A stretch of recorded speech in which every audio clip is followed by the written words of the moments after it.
नमस्कार, बहुत स्वागत है आप सभी का। आप देख रहे हैं आपका खास कार्यक्रम कालचक्र। मैं हूं आपके साथ आशा झा और मेरे साथ आप मौजूद हैं प्रश्न कुंडली विशेषज्ञ पंडित सुरेश पांडे जी, एक बार फिर आपकी जीवन की तमाम समस्याओं का समाधान लेकर।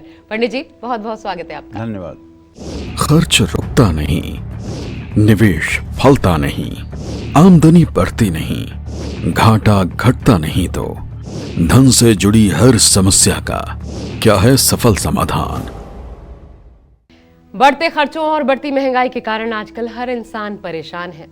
किसी की आमदनी कम है, कोई अच्छी आमदनी के बाद भी बचत नहीं कर पाता है, किसी का पैसा मेडिकल ट्रीटमेंट पर खर्च हो जा रहा है, कोई ईएमआई के जाल में फंसा हुआ है, तो कोई फिजूल खर्ची की आदत से परेशान है। और इसलिए फाइनेंशियल कंडीशन से रिलेटेड आपकी जितनी भी समस्याएं हैं उन्हें आज गिन लीजिए उंगलियों पर और ध्यान से देखिए आज का कालचक्र, क्योंकि आज कालचक्र में पंडित सुरेश पांडे जी आपको बताने वाले हैं कैसे छोटे छोटे 50 उपायों से मां लक्ष्मी की असीम कृपा आपको प्राप्त हो सकती है और पैसों से जुड़ी हर परेशानी आपकी दूर हो जाएगी। तो आज का कार्यक्रम आपको जरूर देखना चाहिए। तो हमारा आज का विषय हर उस आम आदमी से जुड़ा हुआ है जो दिन रात मेहनत करके पैसा कमाकर अपनी जरूरतों को पूरा कर रहा है, लेकिन मेहनत के साथ अगर भाग्य साथ ना हो तो ये मेहनत भी बेकार हो जाती है। इसलिए आज कालचक्र में पंडित जी आपको वो उपाय बताने वाले हैं जिसे करने से आपकी मेहनत भी सफल होगी और किस्मत का साथ भी आपको मिलेगा।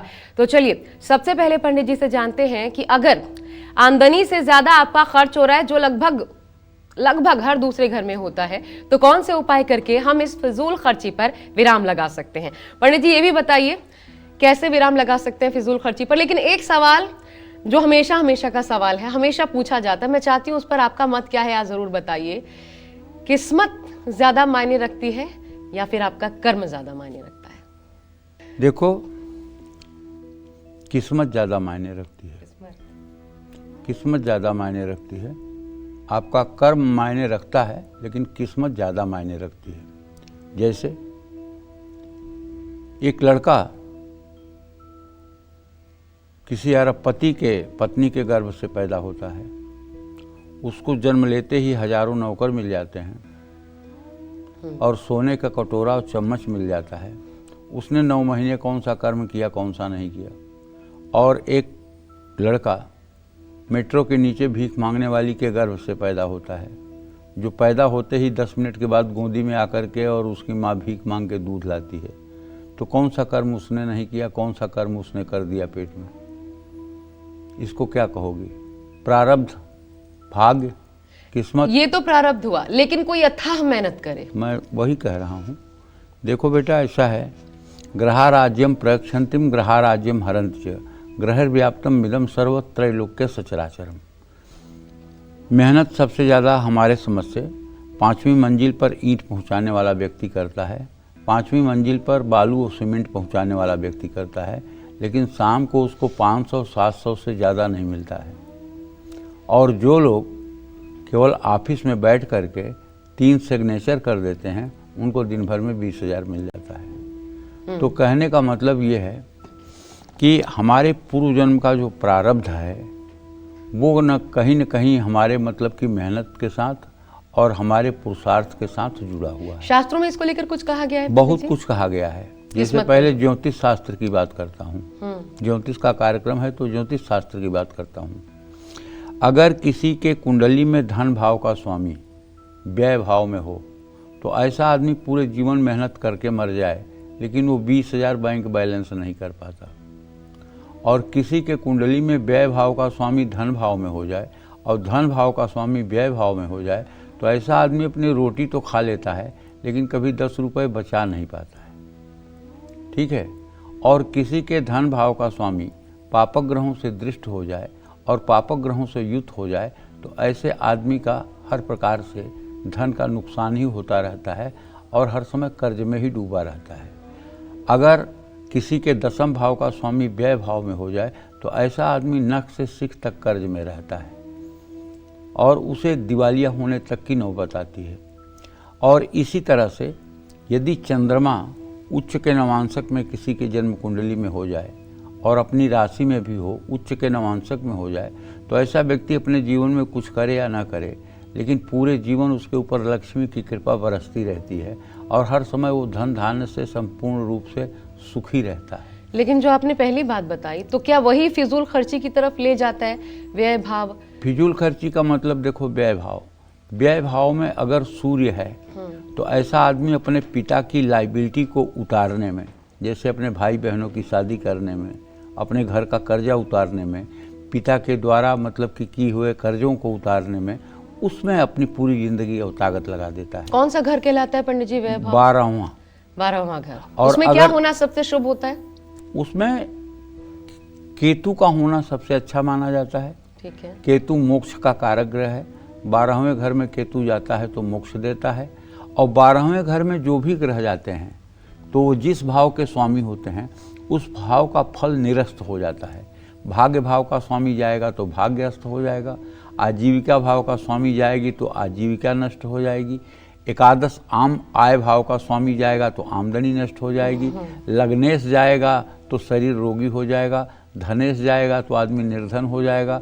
पराक्रमेश जाएगा तो आदमी निरुत्साही हो जाएगा। सुखेश जाएगा तो माँ की तबीयत खराब हो जाएगी। पंचमेश जाएगा तो संतान का सुख नहीं मिलेगा। खष्टेश जाएगा तो दुश्मन खत्म हो जाएंगे। सप्तमेश जाएगा तो पत्नी रोगी हो जाएगी। अष्टमेश जाएगा तो मृत्यु का भय नहीं रहेगा। और राहु जाए तो? राहु इस बात पर डिपेंड करता है कि वो किस राशि में है। अगर वृश्चिक और धनु राशि के अलावा किसी दूसरी राशि में है और उस राशि का स्वामी अच्छी स्थिति में है तो राहु बुरा परिणाम नहीं करेगा।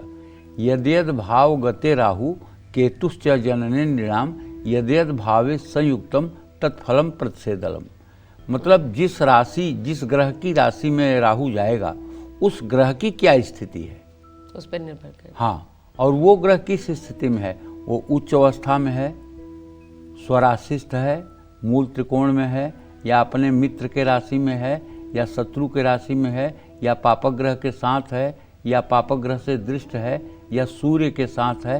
तो ये जो ग्रहों की 10 अवस्था होती है उसमें उसकी अवस्था क्या है, उसके अनुसार राहु का फल होगा। तो कुल मिलाकर एक ग्रह को पकड़कर नहीं बल्कि पूरी कुंडली का मूल्यांकन, पूरी कुंडली के मूल्यांकन से ही निर्भर किसी व्यक्ति के ऊपर लक्ष्मी की कृपा अकृपा की बात समझ में आती है। तो पंडित जी अभी जो व्यय फिजूल खर्ची हम बता रहे हैं उसको रोकना हो जीवन में अगर है, ज्यादातर लोग करते हैं है ना, ज्यादातर फिजूल खर्ची होती है, तो बताइए देखो ऐसा है आशा, इसके लिए देखो 84 लाख योनियों में मनुष्य की एक ऐसी योनि है। देखो बुद्धि तो मतलब कि पशुओं में भी होती है, पंछियों में भी होती है। वो अपने बच्चे को पहचान लेते हैं, वो अपने बच्चे को ही दूध पिलाते हैं, वो अपने बच्चे को ही चारा चुंगाते हैं। बुद्धि तो उनके अंदर भी है, लेकिन उनके अंदर अगर नहीं है तो विवेक नहीं है। बुद्धि विवेक में क्या अंतर है? बुद्धि और विवेक में बहुत अंतर है। बुद्धि वो है जो अपने योगक्षेम के लिए प्रयोग किया जाए। हाँ? जो अपने योगक्षेम के लिए प्रयोग किया जाए। अच्छा। और विवेक वो है कि क्या उचित है क्या अनुचित है। अपने सुख की प्राप्ति के लिए भी क्या उचित है क्या अनुचित है, उचित मार्ग का अनुसरण करना विवेक कहलाता है। अच्छा। तो बुद्धि और विवेक में बहुत अंतर है।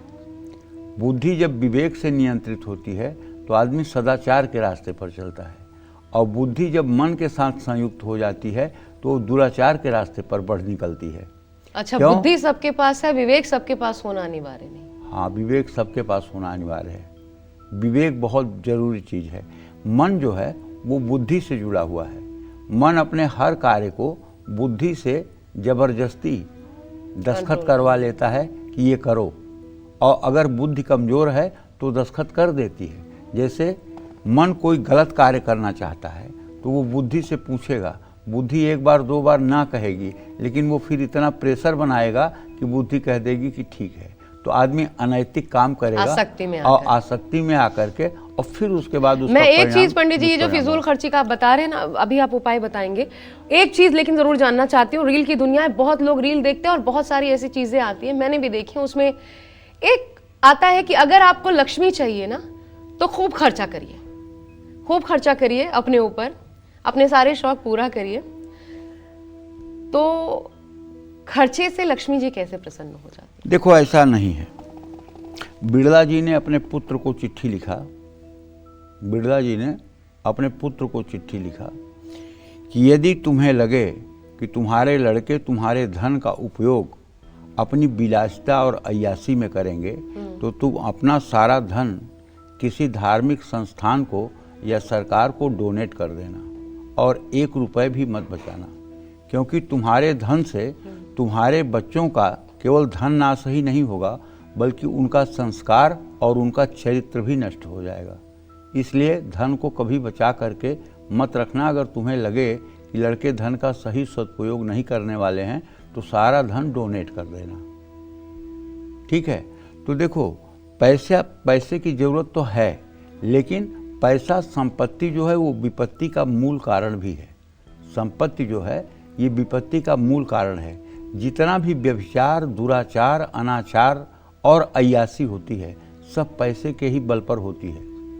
इससे पैसा तो जो खर्च होता है, लेकिन मनुष्य का जो नैतिक बल, जो चरित्र है, वो जो दुर्बल निर्बल होकर के धराशायी होता है, उसे उसका ये जन्म और अगला जन्म दोनों नष्ट भ्रष्ट हो जाता है। तो कहने का मतलब ये है कि सिर्फ पैसे को भगवान मान करके और पैसे को ही सर्वस्व मान करके जीवन जीना कहीं से ये मनुष्य के लिए उचित नहीं है। हाँ, इस पे बहुत सारे सवाल पंडित जी हो सकते हैं, क्योंकि ऐसे भी लोग अच्छे और ऐसा आने के बाद जो तुमने ये पथभ्रष्ट हो गए। जहाँ तक तुमने ये कहा कि जो जितना खर्च करेगा उसको मिलेगा, मेरा इसमें मत ये नहीं है। अच्छा। मेरा इसमें मत ये है कि जो जितने विशाल हृदय का होगा, जो जितने विशाल हृदय का होगा उसको उतनी ज़्यादा लक्ष्मी मिलेंगी। विशाल हृदय का मतलब मेरे मन में ये रहे कि मैं आशा के लिए क्या कर दूँ, मेरे लिए ये रहे कि मेरे पड़ोसी का बेटी की शादी नहीं हो रही है, भगवान मुझे इतना कुछ दो कि मैं उसकी बेटी की शादी करवा दूँ। परोपकार। ठीक है, परहित परहित। वृक्ष कबहु नहीं फल भखै, नदी न संचे नीर, परमारथ के कारणे साधु न धरा शरीर। जो सज्जन पुरुष होते हैं वो सिर्फ शरीर इसलिए धारण करते हैं कि उन्हें परमार्थ करना है। और परमार्थ क्या करना है? अपने को छोड़ करके से सबके चिंता करना और से सबके कल्याण के लिए कार्य करना, और इसीलिए शरीर शायद धारण करते हैं। मेरे पास 20 रुपए, कोई आ गया मुझसे 10 रुपए, उसको बहुत जरूरी है। 20 देना चाहिए। अच्छा, 20 देना चाहिए, 20 देना चाहिए। फिर आपका वो ऊपर वाला छोड़ दो, देख लेगा, देख लेगा। विश्वास होना चाहिए। भवानी शंकरौ बंदे श्रद्धा विश्वास रूपिणौ। मैं आपको एक बात बताऊं, जब मैं विंध्याचल में रहता था तो सन 2002 की बात बता रहा हूं, नवरात्र जैसे कल शुरू होने वाला है, आज शाम को मैं एक काठ की चौकी पर बैठता था और बगल में एक छोटी सी स्टील की पेटी थी बॉक्स की, उसी में अपनी कुछ किताब कापी कुछ रुपए पैसे रखता था। तो मेरे बड़े सपुत्र, उस समय उनकी उम्र 14-15 साल रही होगी, वो भी आए हुए थे। तो एक पंडित जी आए, बोले आपका बहुत नाम सुने हैं और आप तो ब्राह्मणों के बड़ा मतलब कि जो है शुभचिंतक हैं, और मैं 9 दिन नवरात्र में रहता हूँ, कुछ आर्थिक सहयोग कर दीजिए। हमने कहा महाराज जी बताइए क्या सेवा करूँ? बोले 500 रुपया दे दीजिए। तो हमने बेटे से कहा 500 दे दो, तो उसने 500 दे दिया। फिर एक दूसरे पंडित जी आए बिहार से, उन्होंने कहा कि हम तो हर साल मतलब कि आते हैं और आप मतलब कि जो है सहयोग करते हैं और आपकी उम्मीद पे ही चले आते हैं, कुछ सहयोग करिए कि 9 दिन में विंध्याचल में रह सकूं। ब्राह्मण से दान। हाँ, तो हमने कहा दे दो भाई 500 रुपया। तो एक तीसरे लोग प्रतापगढ़ से आए, वो बहुत पूर्व परिचित थे, वो तो बड़े अधिकार से आए। वो बोले अरे तुम तो मेरे साले हो और 500 रुपया दे दो, नवरात्र में 9 दिन रहना है। ब्राह्मण है, रिश्ता उस्ता जोड़ लेते हैं ब्राह्मण लोग आपस में। हाँ, तो हमने अपने बेटे को कहा दे दो भाई 500 रुपया। तो जब वो चले गए तो बेटा तनक के खड़ा हो गया, कमर पे हाथ रख करके बोला अब मत कहिएगा किसी को देने के लिए, अब केवल 300 रुपया बचा है। हमने कहा गुस्सा क्यों कर रहे हो यार? अरे माता विंध्यवासिनी भेज रही हैं इन लोगों को और तुम दे रहे हो। अब माता विंध्यवासिनी देने वाले को भेज देंगी, उनकी शक्ति पर तुम्हें क्यों इतना अविश्वास हो रहा है? और तुम विश्वास करो 5 मिनट के बाद घोसिया का मनोज बरनवाल आ गया, सोने चांदी का व्यापारी था। 5 कुंडली रखा, बोला गुरुजी देख लीजिए। मैंने 5 कुंडली ज़्यादा से ज़्यादा 20 मिनट में देख ली। हमने रख दी कुंडली, हमने कहा भैया देख लिया, बता दिया सब। तो उसने 2500 रुपया निकाल के दिया। हमने कहा भैया मेरा तो 100 रुपया फीस है, 500 होते हैं या 2500 क्यों दे रहे हो? बोला गुरुदेव मेरा अपमान मत करिए, मैं श्रद्धा से दे रहा हूँ, इसको स्वीकार कर लीजिए। तो मैंने ले लिया। और फिर बेटे को दे दिया। हमने कहा नालायक, तूने 1500 दिया तो तुझे 2500 मिला, अगर आज तू 1800 दे देता तो माता तुझे 18,000 दे देती। एक बात तो इसलिए ये नहीं सोचना चाहिए कि मैं जो दान कर दे रहा हूँ या मैं जो परोपकार में किसी के मदद कर दे रहा हूँ या किसी की दवाई में पैसा खर्च कर दे रहा हूँ, अब मेरे पास कहाँ से आएगा। अरे इसका मतलब तुमने उस कमली वाले के शक्ति पर जो है अविश्वास कर लिया, अब उसका हाथ छोटा हो गया, अब उसका हाथ तुम तक नहीं पहुँचेगा। एक बार करके तो देखो, ठीक है, एक बार दे कर तो देखो।